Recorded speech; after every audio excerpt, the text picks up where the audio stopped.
Dubai Karnataka sports and cultural club Dubai ಮತ್ತು community development authority Dubai ಪ್ರಾಯೋಜಕತ್ವದಲ್ಲಿ Dubai health authority ಸಹಯೋಗದಲ್ಲಿ blood donors Mangaluru ಸಹಕಾರದೊಂದಿಗೆ ಬೃಹತ್ ರಕ್ತದಾನ ಶಿಬಿರವು ದುಬೈಯ ಲತಿಫಾ ಹಾಸ್ಪಿಟಲ್ನಲ್ಲಿ ಯಶಸ್ವಿಯಾಗಿ ನಡೆಯಿತು.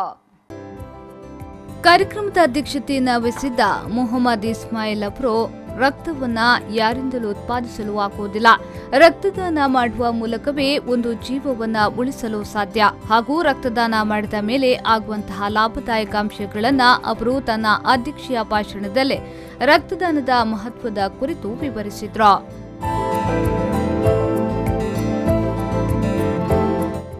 ಮುಖ್ಯ ಅತಿಥಿಗಳಾಗಿ ಎಸ್ಕೆ ಸಮೀರ್, ಬದ್ರಿಯಾ ಪ್ರಿನ್ಸ್, ರಶೀದ್ ಬ್ಯಾರಿ ನಿಕಹ್ ಹೆಲ್ಪ್ ಲೈನ್ನ ಸ್ಥಾಪಕಾಧ್ಯಕ್ಷರು, ಬ್ಲಡ್ ಡೋನರ್ಸ್ ಮಂಗಳೂರು ನಿರ್ವಾಹಕರಾದ ಸಂಶುದ್ದೀನ್ ಪಿಲಿಗೂಡು, ನಜೀರ್ ಬಿಖರ್ನಕಟ್ಟೆ, ಸಮೀರ್ ಕಡವಿನ ಬಾಗಿಲು, ಕೆಎಸ್ಸಿಸಿ ಮ್ಯಾನೇಜರ್ ಮೊಹಮ್ಮದ್ ಶಾಫಿ, ಉದ್ಯಮಿ ಅಶ್ರಫ್ ಖಾನ್ ಹಾಗೂ ಉದ್ಯಮಿ ಲತೀಫ್ ಮುಲ್ಕಿ ಉಪಸ್ಥಿತರಿದ್ದರು.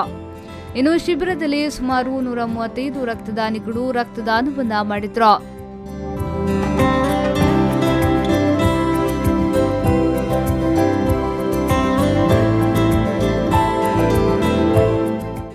Bureau report, V4 News 24/7 Dubai.